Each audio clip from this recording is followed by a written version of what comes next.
What's up, ladies and fellas? Welcome to another episode of Chluy Talk. I am your host, Hella Chluy, and today I have a very special guest. But before I introduce him, I'm gonna run the intro.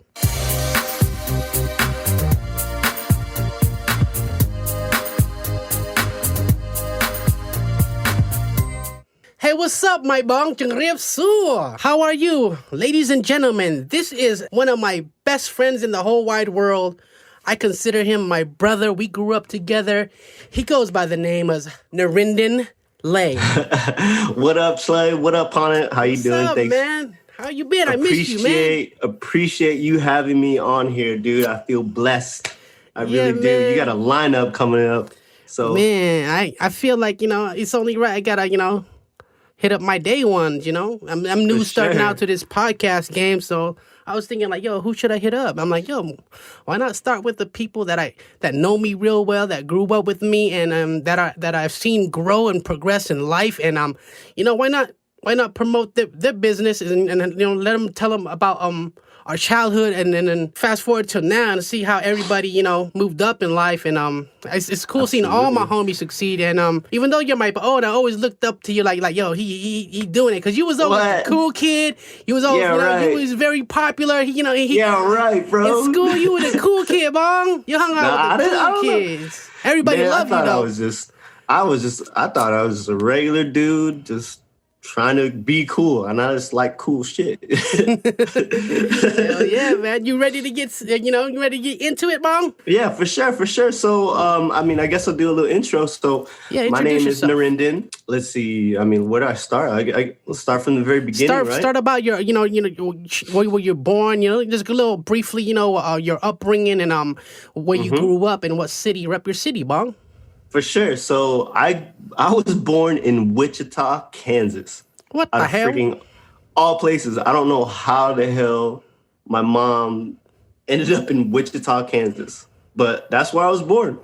I was born in the middle of the country. I'm actually a middle child too, so I don't really remember anything about Kansas. My mom just told me it was really flat. She always said that like Pops was a fisherman in Texas, and that's where Narinden was born. So she was born in Texas and then must have went to Kansas for a little bit and had me or something. I don't know.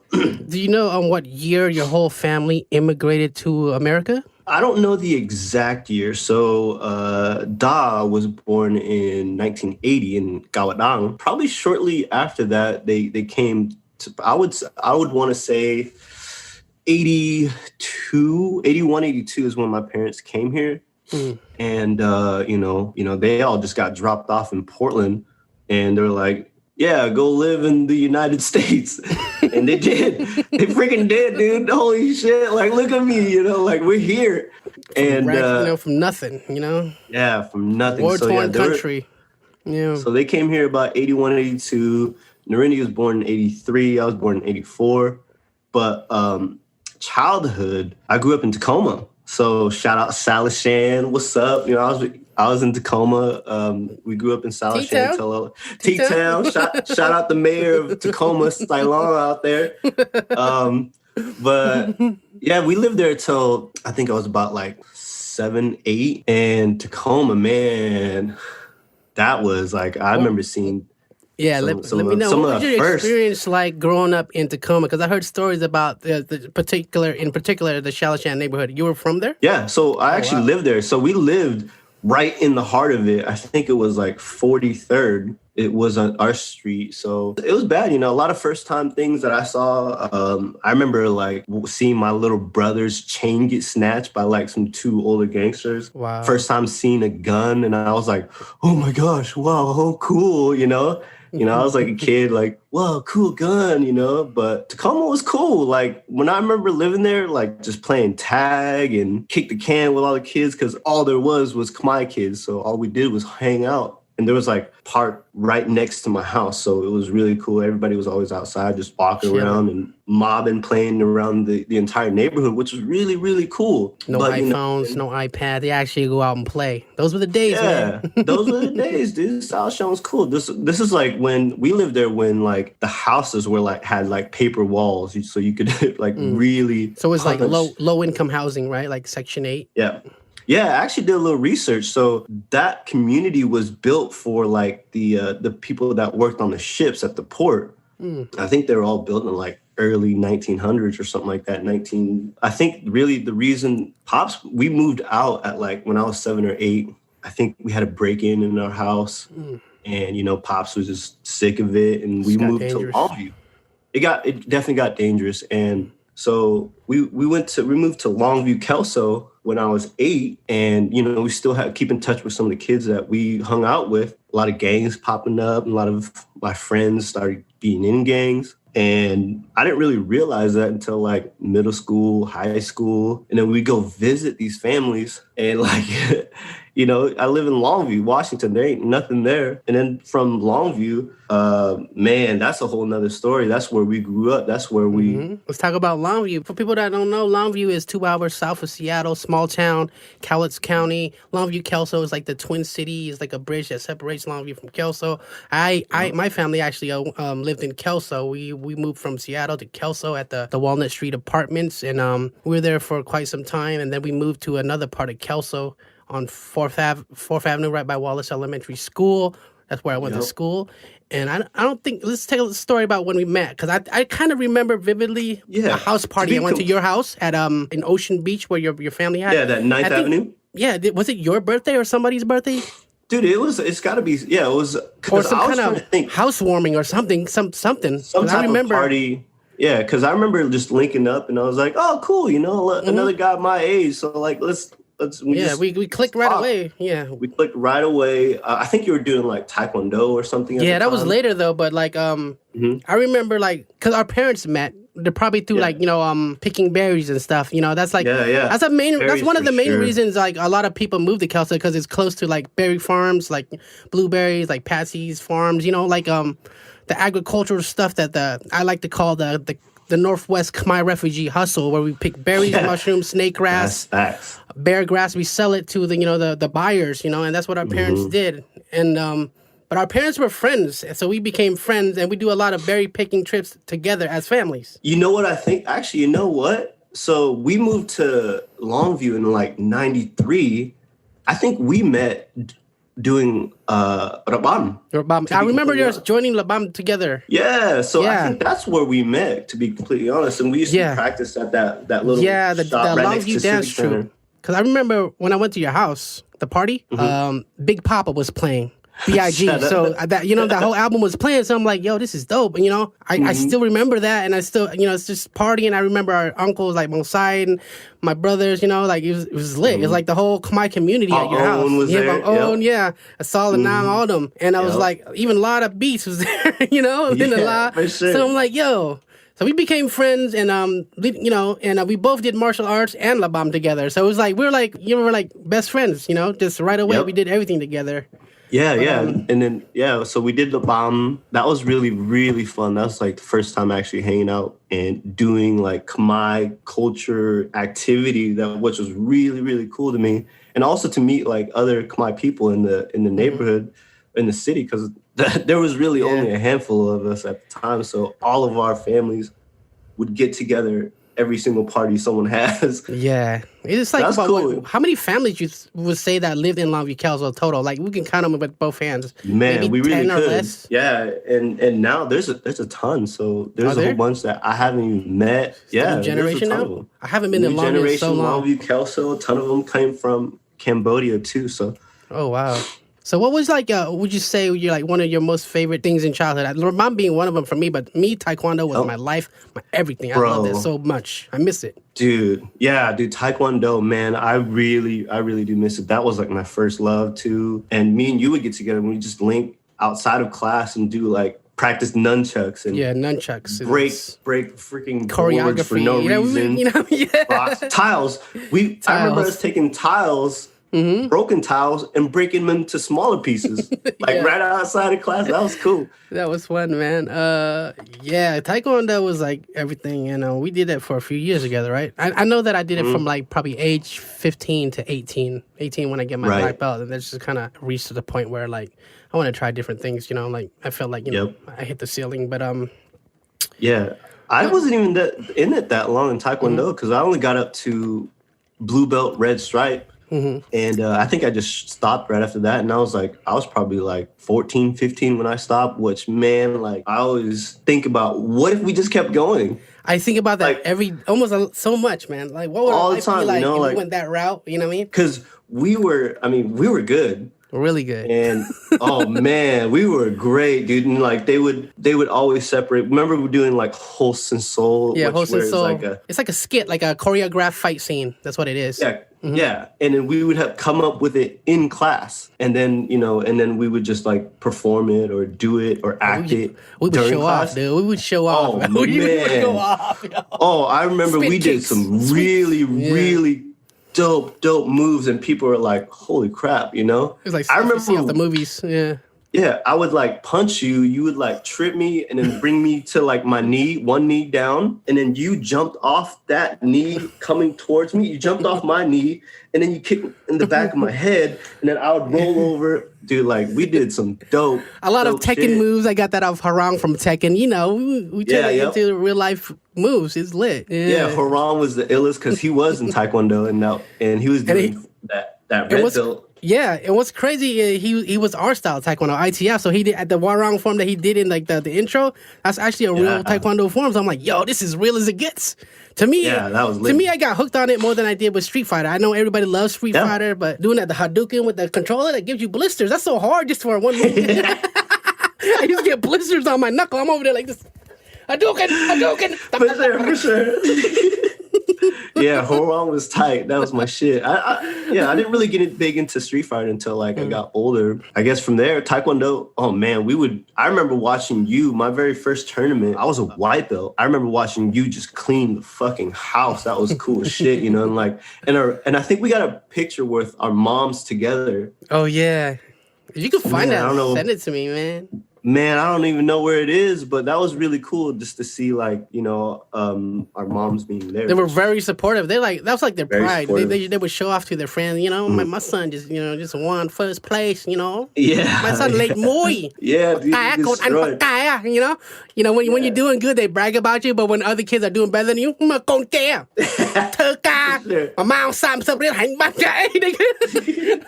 Growing up, that's what you heard. Can you tell us about how your parents were towards you, like growing up, and maybe like the relationships you have with your siblings and stuff? How was it? Oh man, so I was the knucklehead in my family.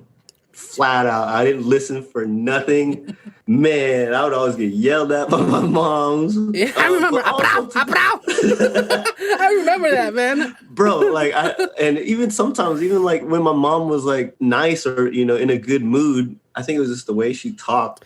People it sounds like they're yelling, but that's the way they are. Yeah. Yeah. I remember someone like... some of my non-Cambodian friends would come over and they're like, are you in trouble? Is your mom yelling? I was like, no, she just asked if y'all wanted some food. I was like, you want some food? I'm not gonna lie, she intimidated me too. I was scared of your mom too for no, because I'm scared like maybe she think maybe she thinks I'm a bad influence on you or something. Nah, yeah. Màu tiệt mà lên tiệt, nom ạt con anh tiểu thư, thâu code. Man, and it wasn't anybody's fault too. Like I think like all my Cambodian friends were like shook. Great. All Cambodian friends were like really innocent, we just looked like thugs because the way we dressed, maybe, I don't know, but we were just living life. We had good intentions, you know what I mean? For the most part. I was the bad one, I was the one always trying to go out, hang out with girls, I mean, that's normal as a kid. Like we all went through that party phase. I think I was a late bloomer. I didn't party with you till like maybe after LCC. Remember? Yeah, after high school for sure. Because Absolutely. We did have like a period where I think high school we all kind of had different crowd, Yeah. And then we linked back up in college where all the Bodians got back together. Yep, I know, right? Yeah, that was crazy. It's like as soon as after high school, after I graduated, the only people I really hung out were like the people that I still talk to now, like like Doris, Rizzy, La. Terry, like all them. And we're all in the same circle. Those are like all the people I grew up with too as well. So it's like, and those are the people you mentioned, those are the people I like check up on regularly. And even McNubb, I talk to him daily. Yeah, McNubb. Messenger. Yeah. Dude, and also shout out to Doug, dude. Hopefully he's doing well, man. I haven't seen him for a minute. Yeah, Doug, if you shout out Greg Fizo. Shout out to What Greg up? Fizo, man. Stay up, brother. Yeah. We're always thinking Actually, about you, man. You know what was Doug was the one who the first one I remember ever called me Ends. He gave you that And nickname? Ends was by Doug, and I was like, whoa. I was like, I like that, you know. I was like, and I just ran with it. And people always just call me that. Yeah, I miss that because there was a time in my childhood where Doug and TJ always came to my house too. We became pretty close. We were friends, riding bikes and stuff too. So it was like it just we all grew apart. Like people move different. A lot of people don't move out of Longview. I moved back to Seattle and Tacoma. I lived in Fife for a little bit, to do some construction because I got a job before from Narinden and Lay. So I was there for doing ironwork for 2 years. Man, I became a man in that job. I was physical, but I remember going just to go hang out at Doug's house and playing ball right next to his crib, whatever that elementary school was. That was cool. Yeah, and that was like right outside of high school where I think that was Catlin. Was that Catlin? Yeah, it was right along the Longview-Kelso border, right under that bridge area. Basketball. No, was fun Longview, too. man. Longview, really, that's what made me. You know what I miss about Longview? Go ahead. What were you about to say? I didn't mean to cut you off. Oh no, just Longview. I got mad love for Longview, and people don't realize how good the food out there is. Oh yeah, Nips. They got Burgers. some legendary eats out there. Hey, Nips Burger's still there, right? Nips is still there. Let's see. Let's name off some good food. So burgers, Nips, 100%. Chinese food, Chinese Garden, the best Chinese food that I feel like is in the entire Northwest. What's your favorite dish there that they serve that they're famous for? Oh, so I love their 5 spicy chicken. Their pot stickers are legendary, flat out. Hot and sour soup, legendary. Nobody has touched their hot and sour soup. Mongolian beef, and I always add broccoli with that. Their wonton soup is fire. Their war wonton soup is fire too. So like Chinese Gardens was my very first job at 16, and I was a busboy there, and I worked there for a while. So I love Chinese Gardens. Let's see what other foods out there that's good. Heartsease. Are they still there? Heartsease is still there, dude. They're going strong, Serena. I think they're still working there. That's good, Number 33. I still remember that. I order that every time I go. Their steak burgers are fire. The steak burgers. That's what they're famous for. The steak burger. But they have they specialize in Thai food and like Southeast Asian eats. So that's cool to have in a city like Longview because there was a lot of gems in Longview. Bernie's Pizza. Bernie's Pizza was dope. You worked there too. Oh my goodness. Yeah, I worked there too. I worked there for a good 3 years. I remember you always having a job, man. You were you were blessed, man. Like there was never a time you didn't have a job. You was always grinding, at a young age, killing it. Yeah, and that all I think comes from when we were berry picking, going cut snake grass. Yep, child labor. Oh my gosh, the hustle was taught early, so we're not there's nothing new to work hard. It was nothing new. As soon as we moved to, I remember as soon as we moved to Longview, we were working. And we would work to pay for our own stuff, like school clothes or things that we wanted to buy. Gas money, casino funds. Gas money, yep. Look out here. Let's talk about the time when we used to gamble our paychecks at Cadillac Ranch. Man, so we had bad habits, what I mean? But it taught us a lot about life. So go ahead. Yes. Go ahead. So let's see. That was when I was working at Vernie's. So, I remember making like $200, $300 checks for 2 weeks. And on payday, me and you would get paid the same day. I worked at Safeway. I probably made the same 40-hour weeks, what I mean? Get $200-$300 part-time, minimum wage. So I remember us getting paid, and you called me up like, Dino, and I'm like, fuck it, let's go. Let me go pick up my check. Let's go. We're on our $2 Tuesday. I'd be like, want to go get steak and eggs? Yeah. Oh, the $2.99 steak and eggs at Cadillac Ranch Casino, legendary. It's legendary, really. Steak, $2.99. 2 eggs, some hash browns, money. Fat. But it ends up being like a $300 steak and egg at the end of the night. And then we lose our checks. And we wouldn't say shit while we're driving home. You just drop me off, and then what's going on in our mind when we're driving home? I'll be like, what am I gonna eat? Where am I gonna sleep? Yeah, for the next 2 weeks, I'm like, fuck. I'm like literally broke. I literally just picked up my check like an hour ago, and now I'm on the crest for the next 2 weeks. Yeah, that was rough times. So I just live off of tips. Like, why the hell did Longview even have a casino, man? That's like, I think that was like, man. It was like, it was testing our gangster, and we failed the test. Yeah, we failed the test. Well, we're young too, so I'm glad we went through that phase, because now, now we're making, our checks are bigger, and fuck, I can save everything now. Losing anything. Yeah, that's stupid. I value the dollar, dude. So dumb. I value a dollar. I was like, when I break a $20, like, oh man, I just spent the whole $20. When you break a 20, it feels like that's it. Yeah, you can't buy anything else. You might get a Poland spring water, and this is what you get for $1. Yeah, dude. So how's New York? You've been out there for how long now? New York is home. 10 years exactly, because I came in 2010, in the summer of 2010, and it's summer of 2020. So I would say a decade exactly now. Remember when people was like, you didn't come back?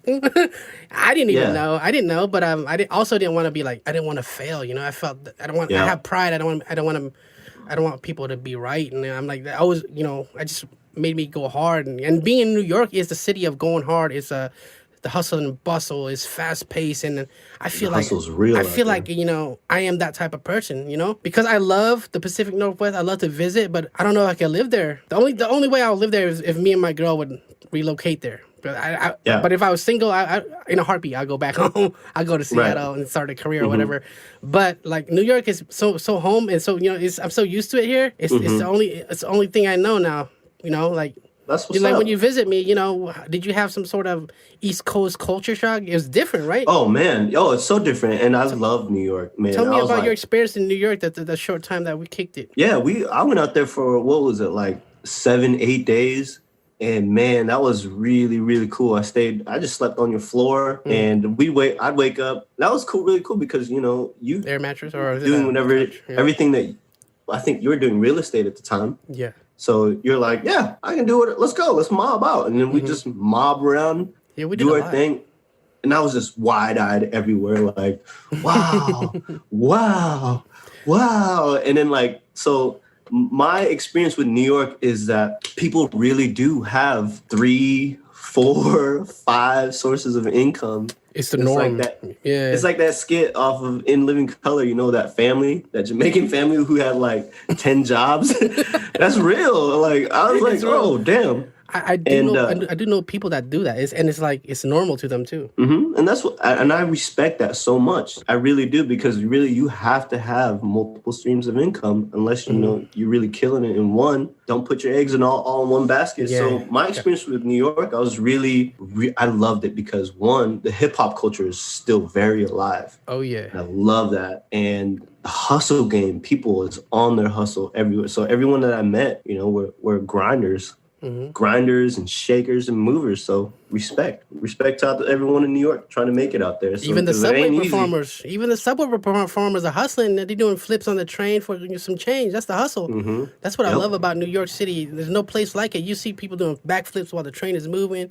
They're entertaining. They're singing. They're playing the guitar. Man, I haven't been on the subway since March, bro.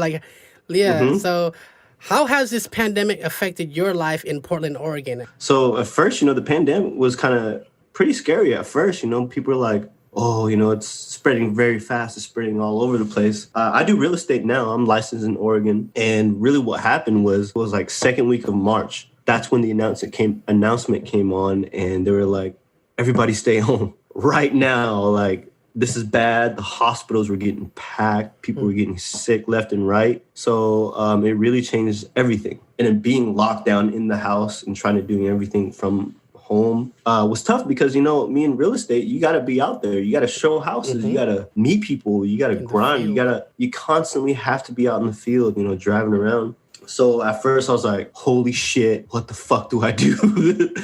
Scary, right? But Yeah. it's super scary. But, being in real estate, people need places to live. So, rentals were never slowed down. People buying and selling real estate slowed down a little bit for that first 3 weeks of the lockdown, kind of just flatlined, I guess. But after that little 3 weeks hiatus, everything just popped off. I mean, now Portland real estate is back to where it is. Booming. Inventory is ridiculously low, and I think that's why. And the demand is so strong here too. So like, as far as real estate right now in the month of July 2020, nice homes are getting 20 grand plus over listing price. I showed a home to one of my clients last week in Portland in the the Woodstock area, and just a little 2-bedroom, 1-bath home. They had 11 offers, which is ridiculous. Like, that's crazy. So as far as Portland real estate, Portland Metro real estate, it is still going very strong. So that's cool. How did you get into real estate? What made you want to work in that field? Oh, great question. So I think it was like 2004, my pops bought a house, and I just got out of high school, so I didn't really know anything about real estate or anything like that, about buying a home, selling a home, what you got to do when you own a home, and what you got to do to pay your note. So what got me into real estate is a couple things. One, my dad got screwed over because he just didn't know what to do after he bought the house. Two is I've always been in sales. So after Verney's, I started working at Radio Shack selling cell phones. Actually, I did roofing for a whole summer first. And then after that roofing thing, the summer thing, I did Radio Shack, did sales, selling cell phones. Shredding it. I became a manager of Radio Shack. So that's what brought me out to Portland. And then I've just stayed in Portland ever since. I've been in Portland for 10, 11 years now. Wow. I was making a killing as a regular employee, as an assistant manager. But when you become a manager, you have so much more responsibilities. And a lot of BS and a lot of politics come in, and a lot of nyay for sure. But I mean, I think shortly after I became a manager there at Radio Shack, like a year or two, they kind of just went downhill. I would say 3 years ago, I got let go from doing Comcast sales, and I just kind of took a break from work because I've been working so much. So I took a break and just took a month to like really see what I want to do, what I want to do for, because if whatever I'm going to choose, I'm going to do that and stick with that. And probably will be doing that for the rest of my life. So I looked up real estate and kind of like, what does it take to become a real estate agent, and I just cannonballed in, and now I'm 2.5 years, almost 3 years, licensed in real estate, and I'm loving it. It's tough. Definitely. It's hard. A roller coaster ride. But I was hyped to see that you are doing the real estate, because I did it for a good 10 years as well in New York. And like, you always had the personality, the customer service type. I know you're going to kill it, in everything you do. Like, I know he's going to be a great real estate agent. And what are your... what was your progress in real estate when you started out? Was it tough? You didn't see any deals for a long time because there's a lot of showing, a lot of dealing with people that, flake on you. I remember all that. So it was like, tell us a little about that. How it gets stressful, it gets annoying sometimes. And, you don't close a deal, you don't eat, pretty much. Yeah. And there's so much costs and fees that are involved for you to just be active. So my first year in real estate, I closed, I think, only one deal. I got a couple of referrals in Washington, but myself, I closed one deal in Oregon, and that was 10 months after I got licensed. And it was a sales deal. It was so I represented the buyer. That was a really cool, actually it was a tough transaction, I'll tell you that now. That was a very tough transaction, but we got it closed. And that was my very first experience. And then, oh man, did I learn some shit in that. And a lot of emotions. I went through all the emotions with the buyers. Wow. Dealing with it, because I was like, whoa. Were there times where you're like, you thought about like quitting, and like you're trying to see what else you could do, maybe get like a 9-to-5 job, and be like, I don't know if this is for me. Bro. Every day I almost thought that with real estate, because one day I'm hot, then the next day I'm not. It's like, it's up and down. That's how real estate is. It's bad for the blood pressure, Oh my gosh, I gained so much white hairs from being in real estate. Indeed. I feel like every single step of the way in real estate, I was like, fuck, is this for me? Can I make this shit? Like, because shit is rough right now. Shit is tough right now. And man, oh my gosh. Oh, also, during my first year of real estate, I was planning a wedding. Oh yeah, I remember. I Gosh, remember bro. seeing you go through it too. I was with you with through some time, so I felt like secondhand stress too. I'm like, dang, he going through it, and like Oh man, dude. So that was fucking gnarly because one, I wasn't making any money. I didn't really make too much money until my first sale. But I had to still live. I still had rent. I had planning a wedding, and also too, our wedding, it was just me and Wu that paid for it. So man, dude, it's just expensive, It was very, very expensive. And your wedding was epic, though. Your wedding was lit. The wedding was really epic, and I haven't really told anybody this, so I'm just gonna say it here. I was in a lot of emotions during that day because one, I'm getting married, yes, but I also had other things on my mind, like oh, I wish my pops was here. Rest in peace, my pops. Rest in peace, boo. I wish Ari would have been there, and then also I was broke. Like I was really, I mean, I hate to say this on the podcast, but I was like broke, and man, I was like roller coaster emotional the entire day, and was like happy and sad and anxious. Like I really felt everything, and so you were able to I didn't even know all those other feelings that you just said, but I know that you were stressed out, but it's very emotional because I got emotional. I think we all had like tears in our eyes. It was like we're happy for our Narinden getting married, like out of the whole squad. Like I'm not even married yet, but I feel like I've been with my girl for 10 years, so we're pretty much married. So you've been with Wu for a long time as well, right? Yeah. 10 plus? We're actually working on our 11th year, so we just went through our 10th. We had our 10th little anniversary thing. Congratulations. I love Wu. She's like fam to me because she always showed me love. Like I never felt uncomfortable around Wu. She's always welcomed me like that homie because me and you are like, I consider you my best friend. I don't know if you consider me your best friend, Oh, for sure. That's facts. That's facts. That's why La Luch was your best man. But I'm always teasing about it. Pondeezy could have been my best man, but he moved to New York, and so I was like, man. I understand that. I just didn't want to, burden you with like wedding stuff. So I was like, that's cool, whatever, Law would be my second pick, he couldn't happen to a better man too. Like Law is like my bong as well, like Law's a great man. Shout out La Luch at Options Residential Mortgage, one of the best lenders. Shout out to all. Yeah, give you all the plugs. Where do you work? Shout out to your realty company too. So I work at so my brokerage is called Summa Real Estate Group. My principal broker is Tim Horst, and that guy is an amazing man. And if I want to be like anybody, I want to be like him because that guy I respect entirely. And the way he does things, the way he conducts himself, like I just got so much respect for him. So that's probably why I'll still always be with Summa Real Estate Group. So that's what's up. What was Law's mortgage company? Plug him in again. I'll post up his company link. For sure. So Law's at Options Financial Residential Mortgage. I'm so happy to see my people in this field. Like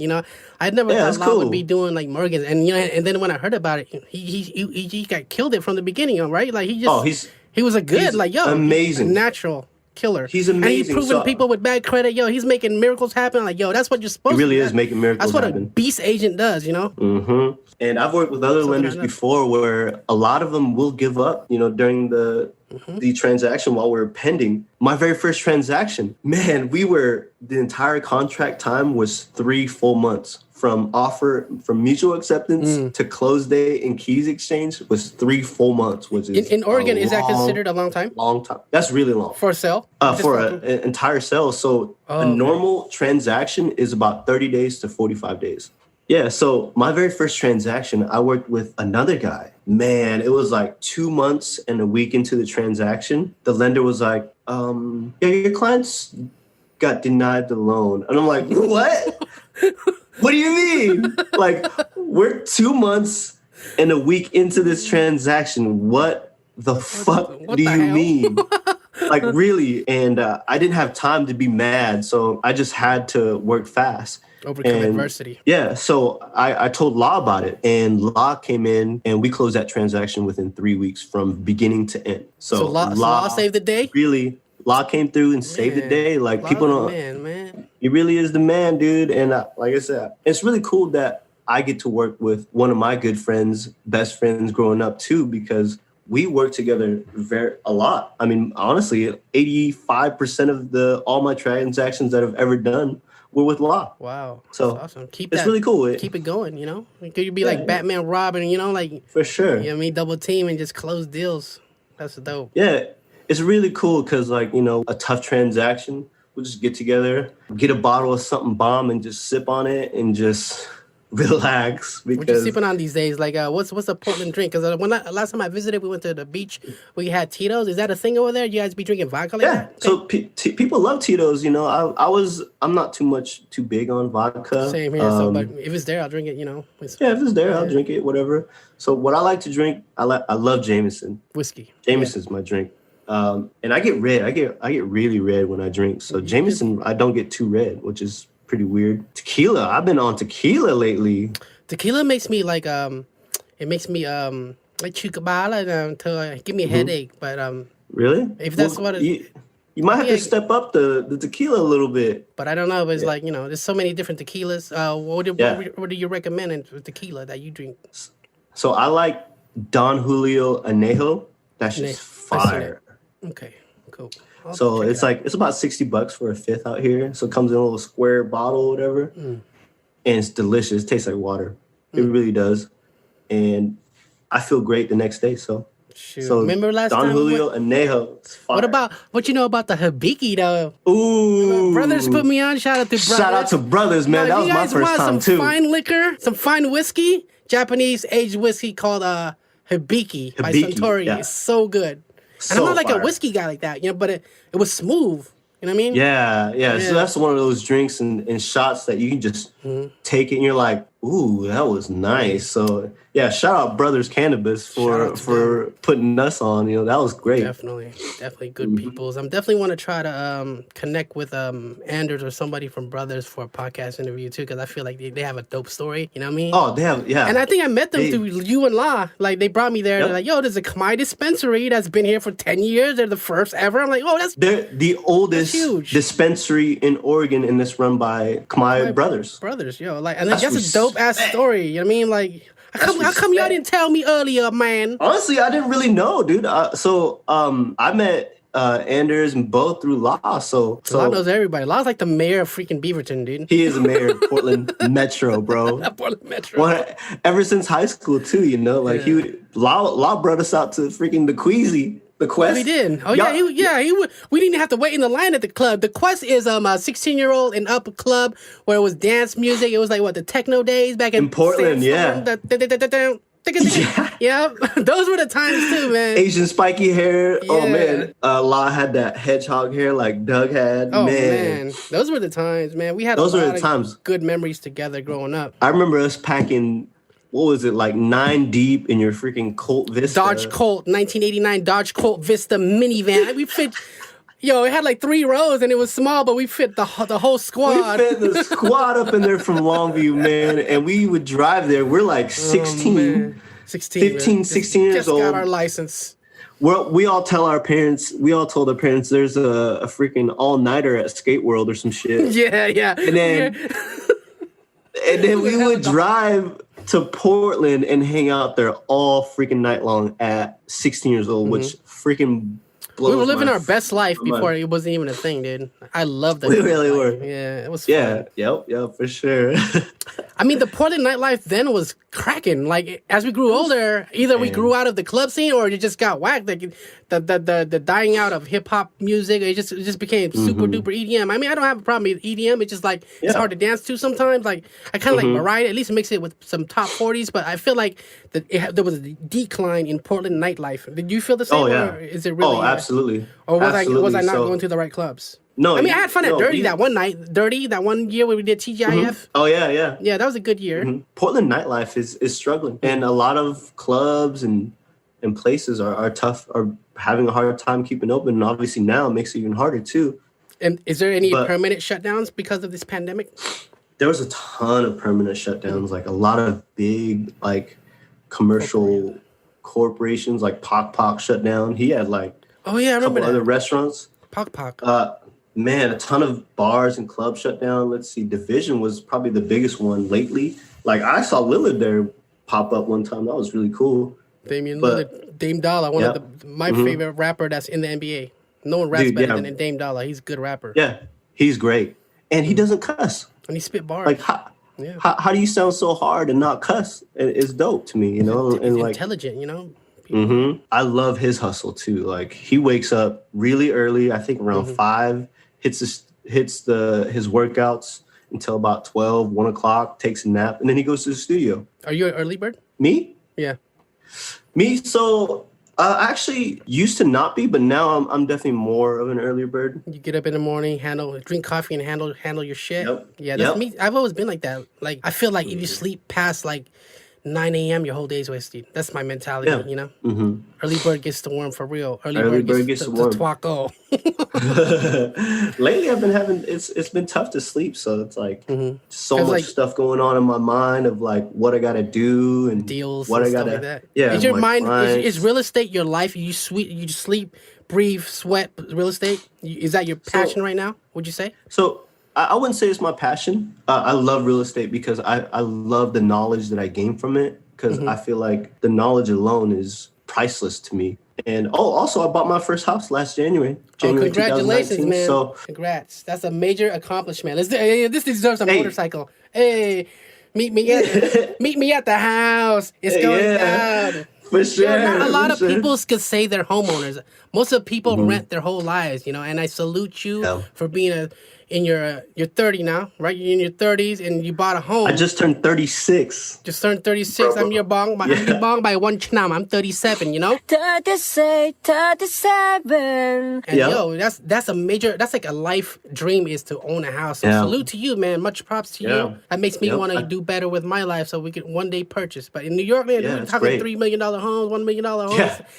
Try maintain. Yeah, for like just regular like apartments. Yeah, regular small. Oh yeah, you get way more bang for the buck and way better construction in the West Coast. I think Portland real estate is going to keep booming, and then people from Cali is going to want to move to Oregon. Is that why it's booming? Because people from Cali moving to Oregon? Dude, what's the deal? Why do people want to live in Oregon? High. Can you explain why? I think people are just realizing how the quality of life is out here. So it's really nice. Name some attractions or just what makes the Northwest such a great place to live. So I feel like what makes the Northwest is the nature, clean air, the real quality water that you could drink out the tap, the waterfalls, the trees that clean up the air. You know, we had a huge fire here at the gorge about 2 summers ago. And that was wild, man. The entire fucking hill all the hills right next to I remember Columbia that. Caught on fire. And I have this badass picture of me wakeboarding. I was wakeboarding at that time, and the entire sky was like orange.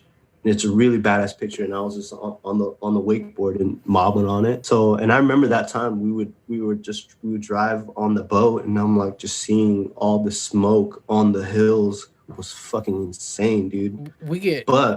Go ahead. The trees cleaned it up in a week.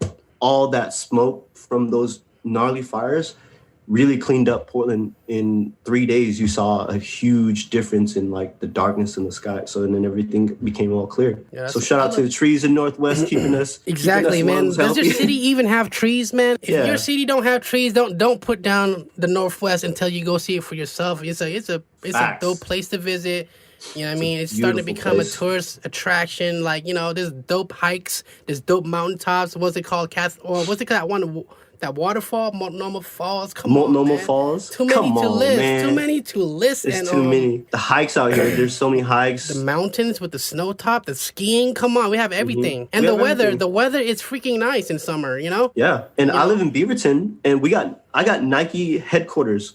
Oh yeah, it's a mile away from my house. I'm on the same street as Nike headquarters, which is pretty crazy to think about. You got the plug on some, employee store discounts. Let me know, man. I'm always trying to get some You know For sure. I know it's hard. You got to know somebody. It's hard. And who knows anybody more than Ans and La in the city? They're the people you go through. You know what I'm saying?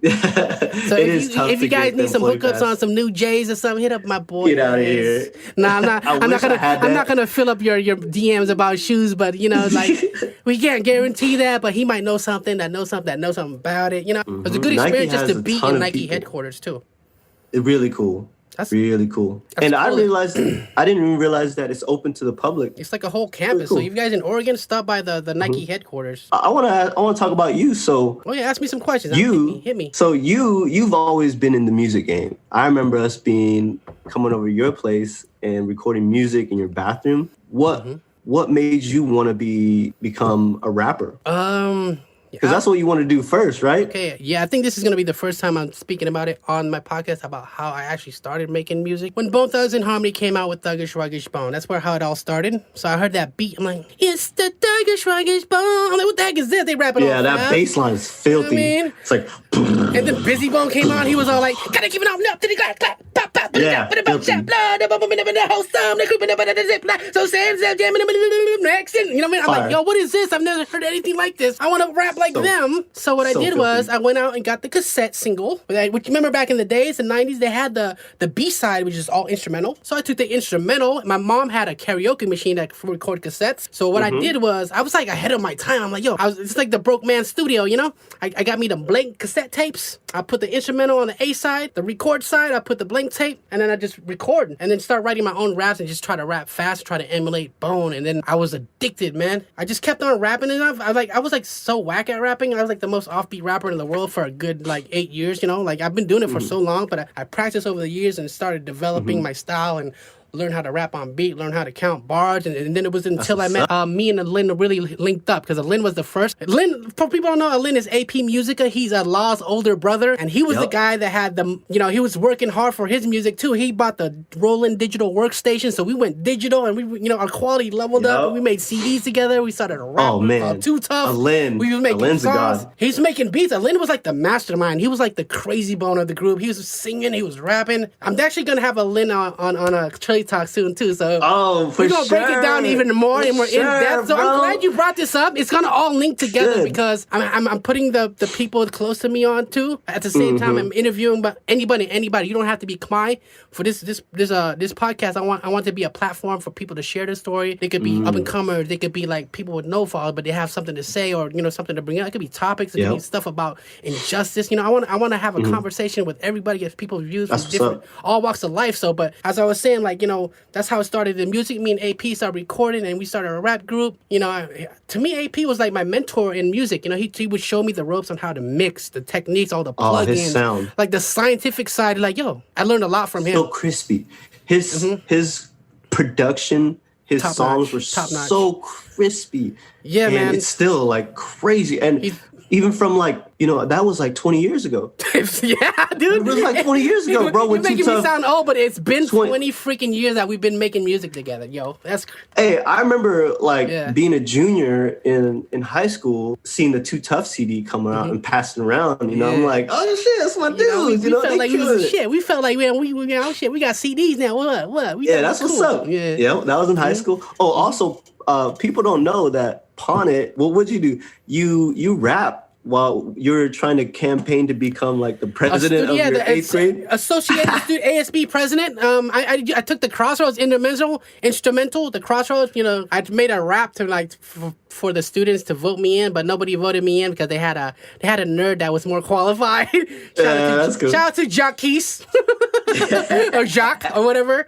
But I didn't know why I ran. Like I wouldn't even know if they gave me the responsibility to be in charge of something. I just ran because I just wanted to run and to see if I could make it. But I'm like, it's a blessing. Like I don't know if I want to be a student body president. You know what I mean? I'm more of like president. I was in the basketball team. I was on the 8th grade varsity basketball team. I think it might have been too much for me to handle like student affairs. Come on, man, that's not me. I like to kick it with the homies. That's cool. But you tried. I tried it. It was fun. It was fun while it lasted. That's what's up.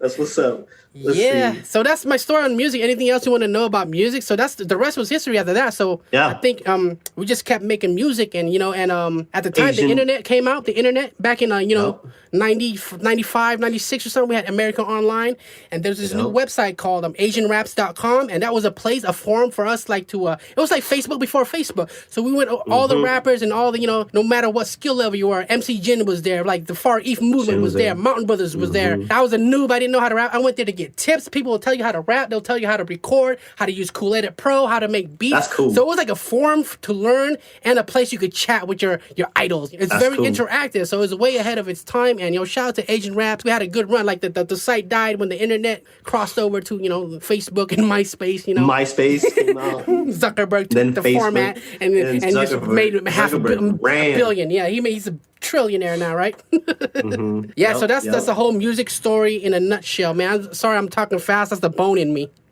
Yeah. I'm No, Chluy that's Bone. cool. The I'm first Chluy time I Bone. actually heard about Bone was from you. I think like I borrowed one of your tapes and I was like, Yeah. yo, this shit tight. It's tight, right? And remember yeah. when I used to steal your 3T CDs and your immature CDs? Yeah, so man, when I was growing up, I would listen to like strictly R&B. Strictly because I don't know, maybe that's what my sister It was a good time. R&B had playing. was freaking amazing back then, Yeah, dude, Jodeci and Aaliyah, Shy. 3T, Oh my God. 3T was so slept on, but I like the Anything song. So That was a good song. It was really good, and the fact that they were Michael Jackson's nephews was like, yo, I like them even more, because I'm an MJ fanatic. Me and you are both MJ fanatics. So. Huge. I'm still an MJ fanatic. I'm obsessed with MJ. Like every time MJ was on TV, I could click hella fast. I'm like, yo, I gotta record this on a VHS. I think I got a scar. I don't know if you guys can see it, but I got a scar right here. So when I was in Tacoma, I think I must have been like 5 years old. I knew a Michael Jackson show was going to come on. And it was like an In Living Color skit about Michael Jackson, something like hilarious. But I remember getting excited about it, and I did a spin. I was like, yeah, Michael Jackson, come on, woo! And then I did a spin, and I spun so hard, I kept spinning, and then I fell, and I hit my head on the corner of the table. Your parents would be like, Nangai. Bro, luckily my parents just came home from like the forest or some shit, and they had to rush me to the hospital. Oh, was that bad? Holy shit! It was that bad, dude. I had like it was a lot of stitches. So it's a ton. I think there was like 8 to 10 stitches. So it was I've never had a pretty stitch big in my gash. life. It was a pretty big gash, and I remember just chilling in the hospital, like, oh, there's that In Living Color show. I'm like watching it. So yeah, I've always been a huge Michael Jackson fan. What was your favorite Michael Jackson album? Ooh, I like that. What was the one? Is it Dangerous? Dangerous.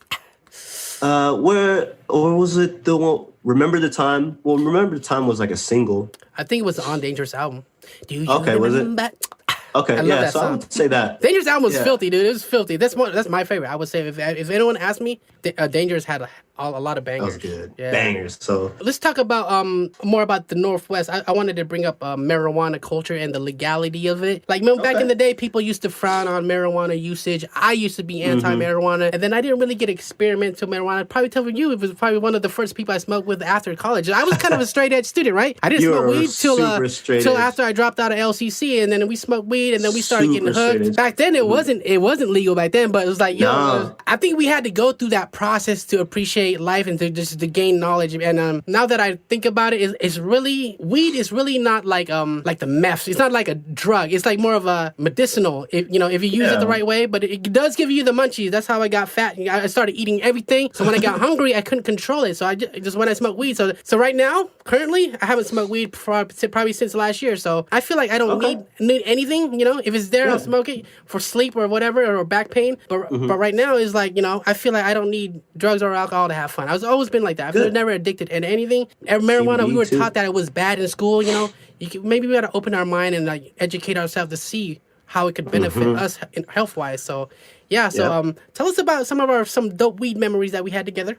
Knife hits. Oh man! All that Kelso. Oh my God! Let's get it. All the Kelso Longview stuff. They ain't ready for it. They're not, dude. Like high school, man. I used to smoke weed a ton, and we would do some stupid ass shit like gravity hits, knife hits. Like explain what a knife hit is. Basically, just a knife hit. You take two fucking butter knives. Butter knives. You heat them up on the stove. You just stick them in. It's just till it turns red. We had those coil ones, coil stove. So you just stick it in and then just wait till that turn red. And then you just grab like this little rolled up piece of weed, piece, man. And you that's all it takes. put it together. And then you have somebody like on top of you, just like with this little cut off soda bottle or something where you just take it and just Boom. One is all you And need. just boom. Straight to the dome. Oh my gosh.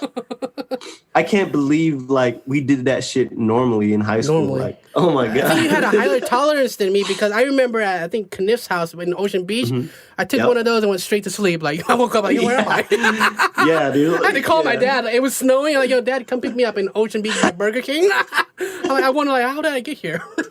For sure. We smoked ourselves Man, high school. to sleep. I was a huge pothead in high school. Now I'm older, you know, we got to calm that way down. But, you know, growing up in high school, I was a bad kid, knucklehead. You couldn't tell me anything to do. I remember you getting in trouble and stuff too. Like, you know, did you go to juvie a couple times? I remember you coming from school. I actually went to jail twice, like real? right after high school. Yeah, I went to jail twice. What the hell did you do, Ans? I'd never want to go there. I don't wish jail on anybody. You shouldn't. Jail is terrible place. And I went to Cowlitz County Jail, so that was bad. It was really bad. So I think I went to a party, you know, right after high school. I think it was like, it must have been 18 at the time. Actually, I think it was like 17 when I first got my MIP. we were like at a party way the fuck out Kalama River Road. Holy shit. And now that I think about it, you know, some of my friends were like, yeah, it's my friend's place or something. And they're gone for the entire weekend. I think we just hijacked that place and we just decided to throw a fucking rager out there. Oh, dude, it was huge party. I remember this like really big, like, I mean, everyone was out there. Everyone, like the Benji Raddick showed up too, which is, he was like a MMA fighter. Oh, I remember him. Yeah. Were So I remember him this showing time? Did we kick it during these times, or was it till later? We had the whole Three Dizzle movement with it was Sadie Low. I remember kicking it. Oh yeah. With the whole. Oh yeah, that was a little bit after. Okay. So actually, that was right after high school when we all started kicking it. But I was still always go to parties. And I remember. What was it like going in jail? Like how many days you spent in there? Was it like a month? I I remember screaming free ends at one party at my party. Yeah, dude. Oh my god. Yeah. So I went to jail twice, and both of them were for 3 days each. The first time was fucking. I was alone, which I can just think about what I did and whatever. But I honestly, I think it's kind of bullshit. Because I think I blew like very minimal, but you know I was 17, so there was like zero tolerance. Yeah, so they just slapped me with the MIP. I didn't do the punishment for it. I didn't do like the community service or anything like that. So it was probation violation, right? So that was a probation violation or something. And then I remember like going to visit Strizzy in Kelso. One of the security guards or cops pulled up and were like, "What are you doing here? You know, who are you?" And they ran my name and was like, "Oh, Narinden Lay says here you got a warrant for your arrest." I'm like, "What? Like, what are you talking about? Like, I'm just trying to chill." And I didn't know that. And then right after that, I had to go serve like another 3 days because I didn't do my community service. Shit. And I remember that going to jail the second time because your parents were gone for like a month. Oh, you went to jail right? from that too? Yeah. We would always chill at your house and make music because your parents were gone. Went to Cambodia for a month. Yeah, a month. But y'all had that party. Yeah, the Rager. I wasn't at that party because I was in jail that weekend. You know that's the party I was saying free ends. Yeah. And y'all got in that big fight with the people across the street. Across the street, yeah, over some dumb shit. I think Lay said, "Turn off your whack ass country music," and then all of a sudden, next thing you know, I see Dara throw a chair at him across the street, and it went down. Yeah. Yeah, dude, that shit went down, and man, I was kind of pissed. Like I missed all that shit, you know. But I mean, if you were there, man, it would have been crazy. You would probably be jump kicking people, doing some hook kicks. It'd be lit, dude. Because I was like a meathead then. I was working out hella, and I was just like angry at the world or some shit. You ready know, for the all only the thing. smoke. We didn't do Taekwondo for years just to not get in a fight. Come on, I'm waiting to kick somebody with a flying sidekick. For sure, bro. I'm prepared. I'm still prepared, bro. I keep my nunchucks in my car too. Hey, it's legal now, so that's what's up. Keep it. Mm-hmm. So if a cop try to harass you, be like, "Yo, this is legal, sir. I'm a martial artist practitioner. So, what?" Yeah, and I learned nunchucks from you, dude. Hanging out with you all the time. So I learned from Bruce Lee. So just watching TV, you know. Yep. Yeah. So, and I still ran with this. I always have a pair of nunchucks now. I actually stole a couple of your nunchucks, remember, man? Fool. I'm an asshole. I always taking shit from my friend, man. I was a bad friend. Wow. I was taking your wooden nunchucks that you, man, like that you know. Those were dope. The ones with the dragon engraved on them. With the red one too. With the red, just the black and the red and wooden. Also, my clear acrylic ones. Yeah, the Bruce Lee one. Man, I ended up breaking them for swinging them too hard and savagely. Like I don't know if I'm swinging them wrong. It's just like I was too fast and like the ball bearing would just snap. I was just too fierce. I go hard, you know. I get tunnel vision, but you always went hard on that. Yeah, man. I owe you some nunchucks. I'm gonna send you some nunchucks. All right, Bob? Send me some nunchucks, fool. I'm gonna send you some.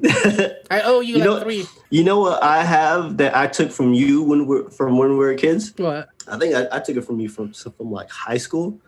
I still have your Antonio McDice jersey. Oh, no way, the McDice jersey? I still got it. Man, I love that jersey. That's dope. Yo. I still got it. Can you still fit it or is it small? Yeah. I think I tried it on, but it is kind of small, but I still got it. It's hanging in my closet right now. Yo, he was dope too. I didn't know he was. I just liked the color scheme back then because my team was Sonics and Michael Jordan because I rep Seattle and you're from Tacoma, but you rep Portland, so you know. Yep.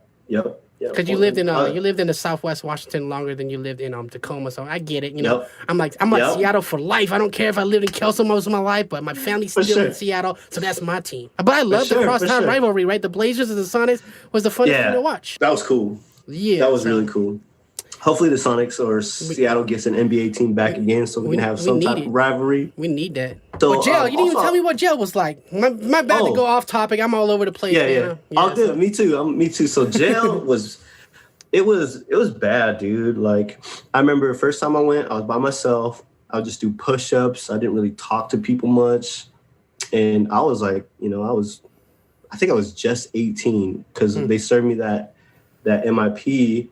And then I just turned 18, so they're like, well, you got to go to jail. I'm like, what? So, and also to this day, my parents do not know I went to jail. Really? I was about to ask you, what did your parents do? Like, what? Bro.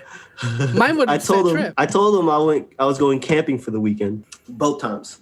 And no way I'm telling mom. Yeah, no way I was going to tell my mom I was going to jail. I gotta serve it I gotta go jail for 3 days, but it was bad, dude. Like I remember seeing like people really picking off the paint chips off the wall to write some shit. And Cowles County Jail is not a very clean place. What did it smell? What did it smell like? What was it cold? What was the temperature? It was cold. Did you have anything to write? Did you have any books to read? Bibles? Was the toilet right there too, or is it there was like you get the metal toilet in that with the sink right on top of it. They give you like some toothbrush, and toothpaste, and shit. Did you feel like it was kaboom? That feeling like, yeah. Oh yeah. Like I'm thinking about like I don't ever want to go there. You don't. Yeah. And it's like a very small room. The lights are like really, really like dim, and it's like really like low orange color of the lighting. So and then when like they say lights out, the lights are not completely out either. So it's like it's really cold at night, really creepy. Like a lot of like I guess scenes from like a horror movie. What was going on in your mind when you're in jail for those 3 days? Did it seem like 3 days or did it seem like a month? It seemed like a month.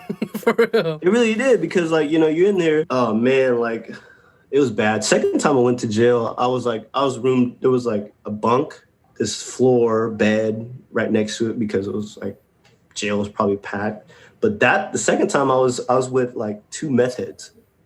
And they would just talk about like their meth experiences. I remember this bald dude was talking about, oh, you ever fucking shoot some meth? And I'm like, what? I'm like, these fools are crazy. And another dude had like green, blue hair or some shit. They're all talking about their meth experiences. So yeah, that's Kelso too. That was bad. Kelso, yeah. Yeah, I mean, Longview-Kelso. Meth capital. We're known for meth, so it's like that sucks. It really does suck. Because Longview's a beautiful city, like really small. That's what I've been saying. Like Lakeside, the high school that we went to. I miss Longview. Yeah, Arlon, we went to a really nice high school, but Gorgeous. Lake Sacagawea is really nice, you know, and I always appreciate, you know, where I came from because of like, yo, Longview's really not that bad of a city. What I wanted to say too, I want to take it back real quick. Longview-Kelso had some of the best Khmer New Years ever in Washington and Oregon. No debate, no cap. People from Oregon, people from Seattle would come to Longview New Year. Remember from the 90s and up? We had a real nice run from like, I think 93 to like 97 until they stopped fading it out, but it was lit. So fun. Yeah, so V Rich's dad, people, or we'll just say Richard. Yeah, Richard. People know him by V Rich. He's a singer out in Seattle. Shout out to V Rich. He grew up. Shout out to V Rich. Shout out to Puchun. Puchun, his dad. Because he was the one that was running all the Khmer New Years. Yeah, the president of the Khmer Association or whatever. Yeah. It was at AWPPW. It would be at LCC. Dude. And it was fun, man. It was fun. It was like the time of my life. And my mom still has VHS footage of it. So when I go home and visit her, I'm going to try to digitize it and use it for like future documentaries or the show and just man. reaction videos, you know? Oh, man, because going to these Khmer New Year's and Khmer parties was so fun because I remember us as young kids and dancing with my mom, twisting my wrist, you know? Yes. Like, and it was so fun, you know? Like, nyetting and shit with my mom. Marizone. So we were oozing with confidence. We had every right to be because we were good at everything we did. Dude, I was a really smiley kid. And like, I would always greet the parents like, oh, you know, somram chamoy. We were proper. Whoever. Yeah, exactly. That's like polite. And they're like, you know? Yeah, go. Oh yeah. I need order, you know? Yeah. And that's the qualities that our parents taught us, that instilled in us, you know, the Khmer culture, the Khmer way, you know? And how important is Khmer culture to you, and do you plan on instilling it to your kids? I know that your kids are going to be biracial. Yes. Are you going to teach a little bit of Khmer and just show them a little bit to pass on the generation so they know where they're from? Absolutely. Because our culture is amazing. It's such a beautiful, beautiful culture. And it really, you know, when people say Cambodia, what sucks now is that people like think about Khmer Rouge every time they first think about Cambodia. But when I think about Cambodians, is like there's artists, real solid musicians, and like legend. Yeah, actors, and the music was really popping off. And it really sucks that like, you know, in the 70s that shit happened because all that shit was erased. So my mom was born in the 50s, and she was 25 when the fall of Phnom Penh happened. So, man, it's very wild to me to think that, like, at 25, my mom Pops was 20. This shit happened because they were about to live their best lives. And, you know, in the 20s is a great time for, as adults or as people. And it's so wild to me because, you know, when I was 25, I was just... we were hitting the club, like we were enjoying life, you know, and like I can't imagine having to walk through a rainforest to not be killed, you know, at that age. So like, shout out to our parents, every single Cambodian parents, anyone that went through it, the grandmas. So like, to give us a better life, you know, like, and Cambodia is rebuilding now. You know, I feel like there's some things that need to be done for us to keep growing at a better rate. But there's definitely some progress. I was there about 3 years ago, so put my pops in his final resting place, which was really cool to do. You know, as the oldest son, I went there with just my mom. I saw the progress, and I see now through like the internet, the pictures and videos that Cambodia is really rebuilding and building. Yeah. Our culture is beautiful. It really is. And like you go back to like Angkor times where like the Apsaras and the kings. It was like the pearl of Asia for real. So it really was. And it sucks that was such a bad time for Cambodia. And I feel like if that didn't happen, one, we probably wouldn't even be here where we are now. Man, if that shit didn't happen, I feel like Cambodia would have been like still the pearl of Southeast Asia because it's beautiful out there. I would honestly, I would retire in Cambodia, dude. I would love to retire in Cambodia. I want to go back. I haven't been back yet, so want to go together. Want to get my passport. Oh man, I think dude. It'd be fun. I want to go so bad. Just watching people's travel videos there, and like even Mark Lean videos, eating crabs out the river. I'm like, dang. Oh man. I wish I got my passport because I should have been in Cambodia many times already. But but I think when I go, it's gonna be lit. I want to go with maybe the first time I want to go with my brothers because they've been there back and forth, and Yep. I think it's only right to go with family first. I don't want You got to go with family. family I've never seen since I was born. So I wanna show my respect, show some love, bless Yep. them up too if I got it. Do what I have to Yep. do, and also be with my brothers, spend quality time with my brother. Right, my brothers and I have a really good relationship now. When I was growing up, I didn't really have a good relationship with them because they thought of me probably as a spoiled kid. My mom played favorites with me because I'm the baby, so you're supposed to love You me are the the most. baby. You know what I mean? But yeah, we had in fights. We got in our fights, back in the day. They was always cussing me out and stuff, but it's only because they care. Yeah. You don't realize till later that they actually wish you nothing but the best and they love you. And I was a bad kid too. I was Jalum, I'm not no freaking perfect kid, I've got in trouble lots of times. For sure. Shoot. No, Cambodia is dope. It's so amazing. You definitely have to meet your family. Like, I met my mom's identical twin. Oh yeah, that's so amazing because I didn't know she had a twin until you posted them pictures. I'm like, wow, she looks exactly like her. Your mom. Man, dude, the feeling we got when we first saw her was insane because it's my mom. Like when first time I went to Cambodia, I was 19, and I remember us going to Battambang for the first time, and we traveled. It was a very crappy dirt road. So, I mean, we're traveling like 30 to 40 miles an hour on this road and from Phnom Penh to Battambang. But when we got there, we got to one of my mom's friend's house and someone invited my mom to go to the market to go get some like groceries or stuff. So me, my pops, my brother, my sisters were just chilling, eating makat.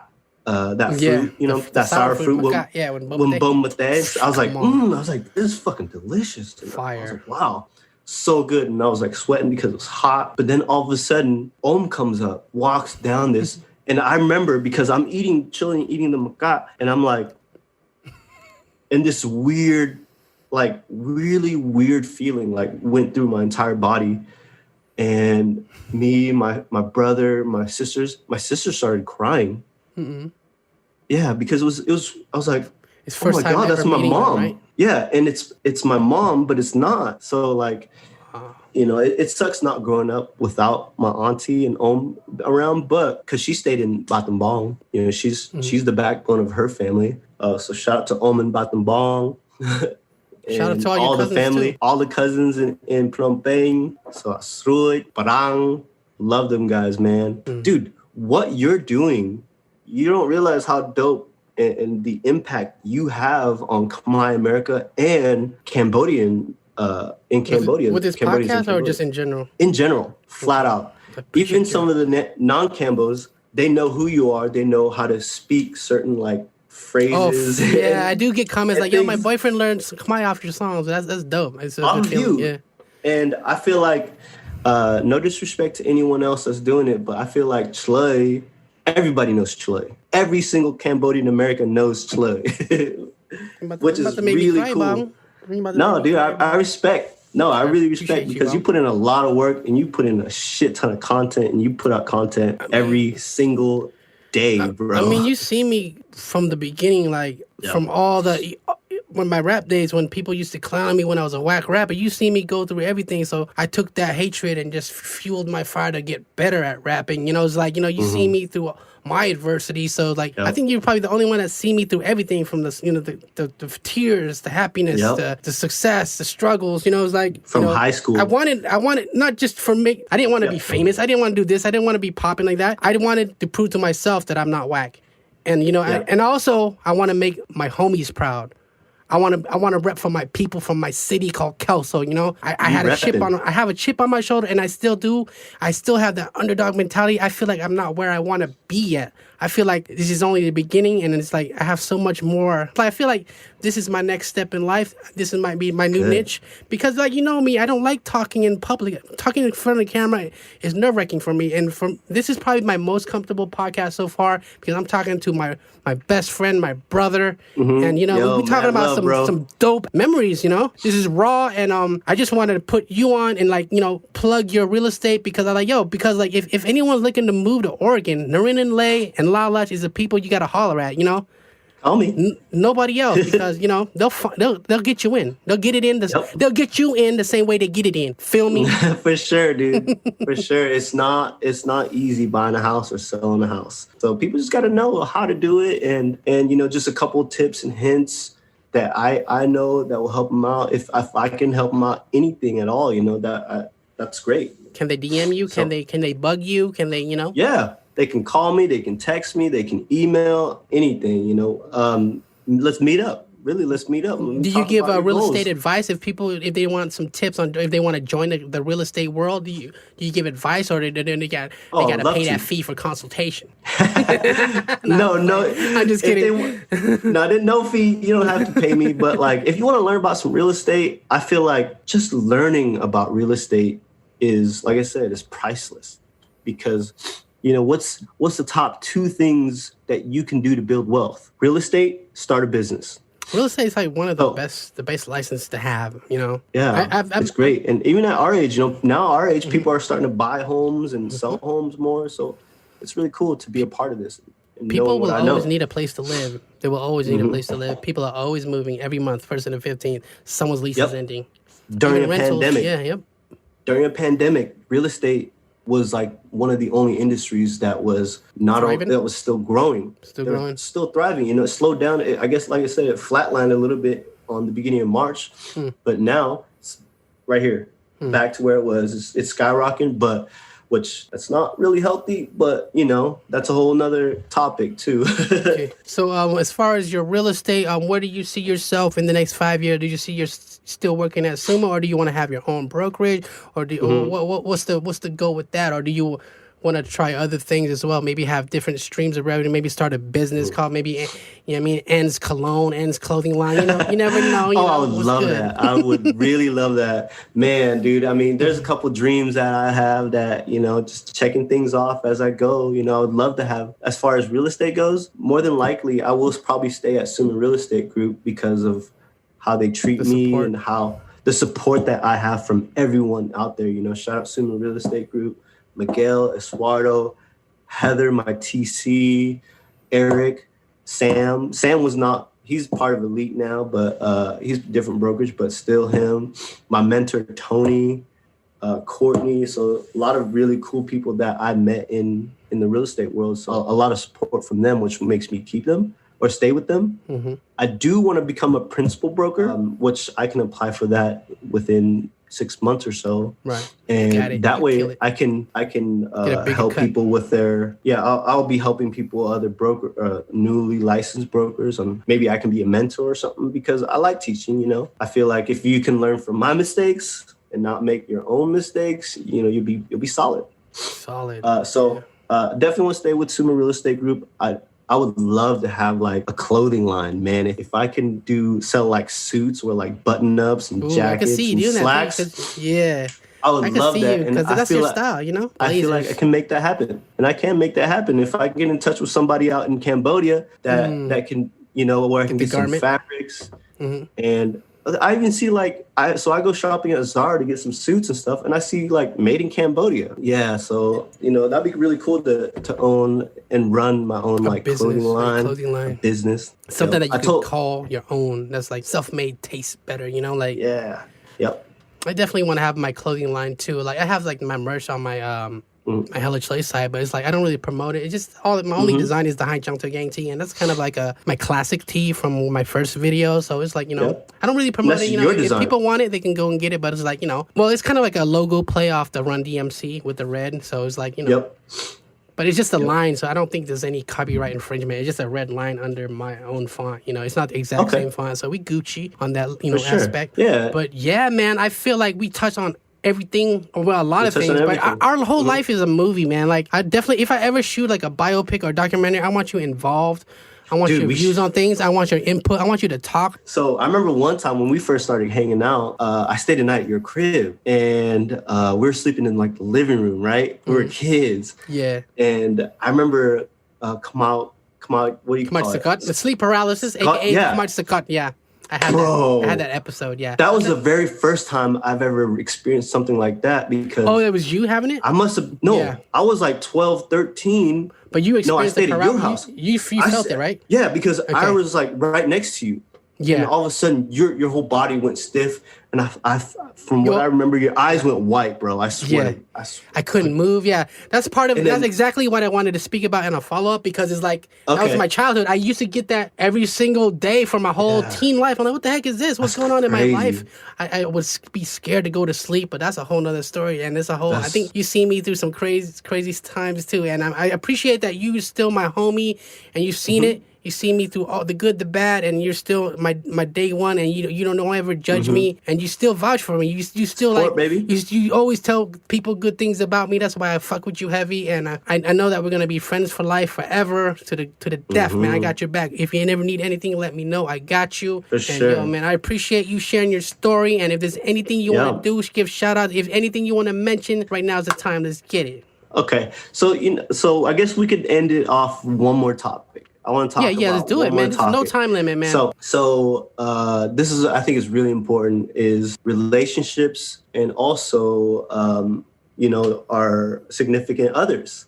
Oh yeah. So like, I feel really, really blessed to have like you, La, Dara, Terry, that we still talk to, David, that we still talk to this day, because we all grew up and I can't stress enough the importance of having like really solid, good friends. Like, you gotta have those, someone that you can call up anytime, going through some shit, and just talk to them, ask them for some advice, or just to vent. Man, to have someone that you can vent, and also to someone that you've known for ever since we were kids. A lot of people don't get that. Yeah, and it's it makes us feel good when someone thinks about us. Like when I hit you guys up on the group messenger, I'd be like, mental health check, especially when during these times, like, it's important that we check on each other's mental health, and like very important, and health and stuff too, because like, if we ever have anything that's going on in our life, we want to have someone to talk to, and you guys are always there for me. And I always, I'm not afraid to tell you my problems, and because we all got each other's backs, For sure. And the Northwest, people love Chluy out in the Northwest. People know Chluy out here in the Northwest. I love the Northwest. That's my hometown. I stay screaming the Pacific Northwest all the time. Straight yelling Seattle. I always show love to Seattle and Portland and the hometown, because I feel like we have so much talented, great individuals out there. I feel like we're slept on, but that's why I'm trying to do this, so I can put my people on, so they can share their story and get to know them. And I feel like AP should be the top dog, the cream of the crop. I feel like he should be bigger than it is. He's just a little older than us, and he's just not really social media savvy. But I felt like if he shot fire music videos from the jump, he'd probably have a record deal or something. He'd probably be OVO with Drizzy right now, because he's that good. Oh my gosh, he is the gold standard, and I feel like he's honestly one of my favorite R&B artists. Mine too, all time. Like, period. Man. That's not even Khmer, and that's not even biased. He makes fire music. Go check out his album, Patiently Waiting. I can listen to that from top to bottom. Patiently Waiting. Oh my God, it's so fire. It's on iTunes, by the way. I'll link it. So definitely that diamond standard of his production, because he's such a perfectionist, dude. Like, I remember him putting out a song, and then he's like, yeah, but that's like the raw. And I'm like, like what does the final sound like? That sounds perfect. Yeah, like, it sounds everything's so crispy, and I love it. That's the cool thing about Alin. He has like that high standard, and he's not a yes man. Like, I go through a few processes. I make a song, I show McNubb and see if what he thinks about it, and then if he said he don't like it, I gotta redo it, I redo it. But like, I have a second opinion. I take it to AP. If AP likes it and then McNubb don't like it, I have to make the split decision, because like, if AP likes it and I like it, majority rules. So sometimes it's that, sometimes we might not like it, agree on every single thing, because everyone's taste in music is different, but sometimes my vision on that beat, I think, this is my pick. And AP, if AP says it's good, it's the highest compliment you can get. Because AP is hard on himself. He's hard on me. If he says that it's not good, he'll say it's not good. I'm really big on mixing and mastering. If I hear any like some bad frequencies, like as an engineer, you hear like stuff that's harsh to the ears, like, it's not even mixed and mastered. So it's like, a lot of the music nowadays, people are shortcutting. Yeah. And I think, you and Alin and me, I'm such a huge music critic. So I feel like music will never be out of me. Oh, and people probably don't know, I was on the song TGIF, right? TGIF, yeah, we're on the same song, TGIF, on my album. And Enz killed it. He had a fire verse, man. I'll link y'all in the description. And we shot a little music video though back then when I was, That was still learning how to shoot. But it was fun, man. You just recently got it set up too. I just saw that Neumann mic. I saw that $800 microphone.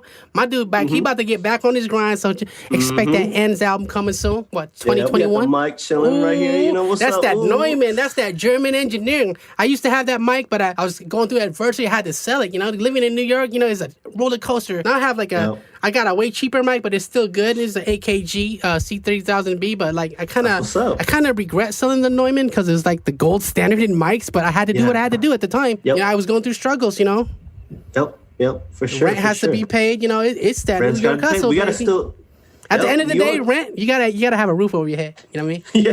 Yeah, especially, and if you got a lady and she ain't comfortable, shit, you ain't gonna be comfortable. Oh yeah, we're talking about relationships. Let's talk about our boos. You already talked about your boo, right? Yeah, so so we were just talking about like childhood friends and having that good closer friendship. That's lifelong friends. Yeah. So important. And even all of my friends nowadays, like mad respect to them and everybody in real estate too that I met. Also want to talk about is relationships, like your significant others and your loved ones, like the ones who stuck with you. Shout out to my lady Woo, and she is such an amazing person. Like she really is killing it. She's Korean. She grew up in Korea, came here when she was 14 by herself. But at the club. So, and man, dude, she has been killing it, and so much respect. I wouldn't be in this house without her, So without salute to Woo, man. Sometimes my brain gets scattered all over the place, but Woo is definitely that. She got something under control. Yeah. She's that structure that needs to be there where our note gets paid. Same here. That's how I feel with my booth. It was amazing, dude. From the very beginning, like I introduced her to, like La, Dara. I think you showed up a couple times, but then you moved to New York pretty much right after that. Richard. So me and Richard actually walked up to them, her and her friend Joanne. It was funny because I remember. What club though? This was Barracuda. The best club there ever was, man. Come on. Dude, that place was a shit, dude. That was like. So many memories. That was like our resident bar club that we go to all the time. And no matter where we went, we would always end up at Kuda's. And we'd walk in always. That was really cool. It was so fun, man. So fun. So I met my lady at the club at Barracuda. So you asked her to dance and the rest was history. Now y'all married. Yeah. I was like, hey, you want to dance? And from that point, the fire was lit. And I feel like the fire just kept getting stronger and stronger ever since. Both of us, for the first year or two, we didn't think anything would go out from this because we were just having fun. We just enjoyed each other's company. And I feel like, man, after 2 years, I was like, man, I think I love this girl. I didn't tell her. I didn't drop the L-bomb until 3 years into the relationship. Oh, wow. But I knew, I was like, man, I think I love this girl, after 2 years, because it was such a chill, supportive relationship. And I was going through my own shit at the time. Yeah. And I was broke, lost a job, just struggling. And so shout out to Woo that stayed with me, man. I really do. Like I said, I don't think I'd be where I am at now without her. So shout out to Woo, man. She's like, she welcomed all of us, and right away, I think your past relationship, they were not like, ooh, they didn't like me exactly, Yeah, I don't think any of your girlfriends liked me. Which was weird to me. It's they always thought I was like a weirdo or annoying, but it's like, I get it. I was kind of outspoken and I was talking a lot, but that's me. That's my personality. But it's like, exactly. I felt like, I just had this kind of weird hatred towards me. Which was weird to me. Yeah. Because I was like, well, if you don't like my friends, why do you like me? Because I grew up with these cats, That's why I felt like Woo's the perfect woman for you. I was so happy that you guys are together the whole 11 years. I'm like, wow. I from in the beginning, I already knew that you're gonna marry her because as homies, you already could see the future. We know what's good and we see it already. And and being myself. And allowing, or actually, whenever we met and we would always hang out, I was never, I never tried to hold my farts in or anything like that. Yeah, you be yourself. I was always myself, and I'm still myself. I be farting hella really around my boo now. I fart hella to the point where it's normal now. Yeah, and with these long relationships, it ain't easy, It's not easy. It's just, you just got to keep going. So You got to go meet through it. someone in the This middle. life though, you go through it. We all go through ups and downs, but for the most part, it's the ups. Yep. So shout out to our boos. Shout out to G boo. out. Yeah, my out boo there G Stacks. supporting. Real quick. G I don't talk about Stacks, it. what's up? Yeah, I don't talk about my girl a lot because I don't really get asked the questions. But I'm at the point where I keep my private life private because G's like the total opposite of me. She don't be on social media like that. She don't really like the spotlight, but I think at some point, where I've been with my girl for 10 years, and we had our ups and downs, but we met at real estate, and she was my real estate boo, Okay. when we did real estate, and then we just hung out. I asked her out to go eat some Thai food one day, and she said yes, and then for the first day, I felt like, I like her, she's cute. Good. And then we started hanging out almost all the time, and then it felt right, she's she's like, what are we? I'm like, I don't know, me, I was like, trying not to answer the question, but like, we should just be together, you don't even gotta say we've been together for 3 years before we became official, so I don't see myself with anyone else, I'm gonna spend the rest of my life with her, and she's done so much for me, when. Kind of a similar story, I was going through my ups and downs. Real estate, it's ups and downs. Like that was my main income. A lot of downs. A lot of downs. So she, when I was going through it, she had another job too that she works with in the healthcare field. So she was always working. So when I had nothing, she would support me, bless me up and make sure I'm good. So I owe a lot to her.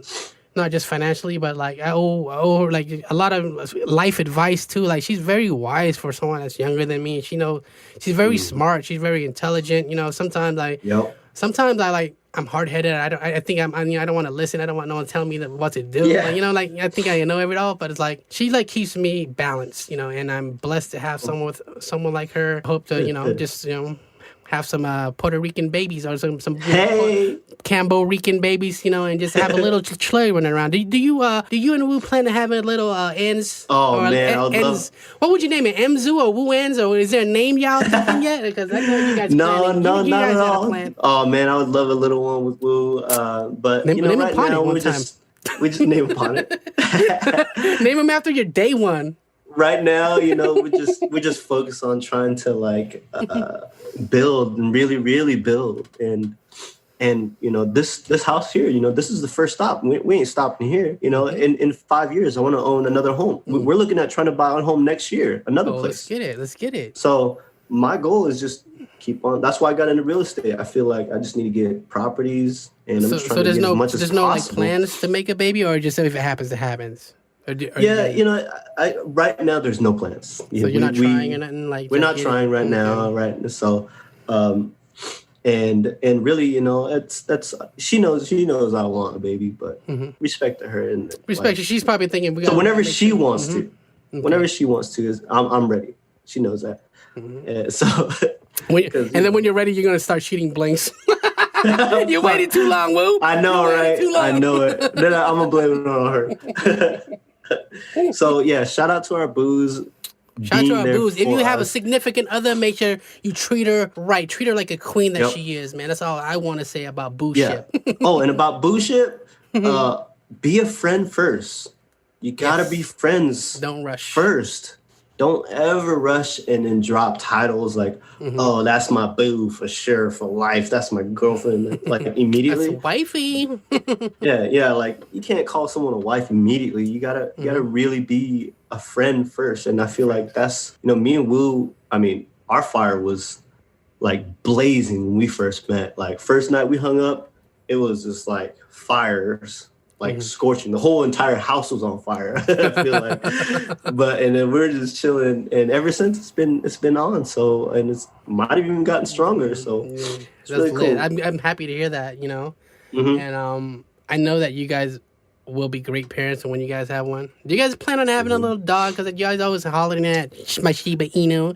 You want a Shiba? Yeah, I think you guys I would love a little dog. A Shiba is the best dog in the world. You should get one. Dog. Yeah, I know. Because to me, taking care of Sarah, I feel like she's my baby. I feel like I'm gonna be a good father because the way I treat Sarah. I spoil her. I make sure she's good. Have her water, her food, for sure. Her, you know what I mean? I feel like I'm primed to take care of a little human being once it pops out. That's what's up. I know we definitely want a puppy. We stay on the Oregon Dog Rescue, and we always see what dogs are available, and we're like, man, like there's always such.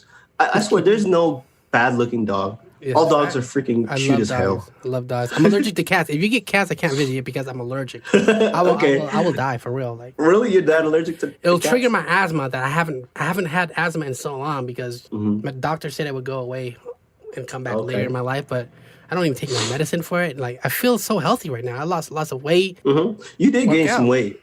I did gain weight recently.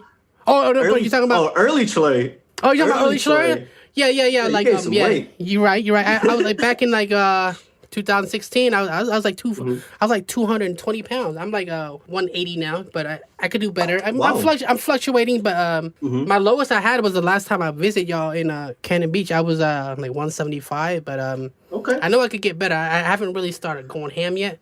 I got a little weight We're getting set older. at It's getting It's getting harder for us. It's to really stay. hard. It's that stubborn belly fat. It's when it will never go away, but I want to. Health is wealth, man. Take care of your bodies. Take care of your mentals. Take care of your chickens. My man Marshawn Lynch said it the best. Take care of your chickens. Like we touch a lot of things that I think is interesting. It was popping throughout. I had a great convo with you. And Longview-Kelso Cambodians, shout out to them. You know, shout out to the Longview-Kelso Cambodians, Seattle, all the way to Portland. You know what I mean? Shout out to all my squad, the John Sid, shout out to Chronic, shout out to Davey Tsunami, Il Chris, the whole Kenyon Street. Yep. Kenyon Street Apartments, all y'all. Shout out to, the Bodians, you know who you are, McNubb, AP, a lot of beats. Everybody. Live.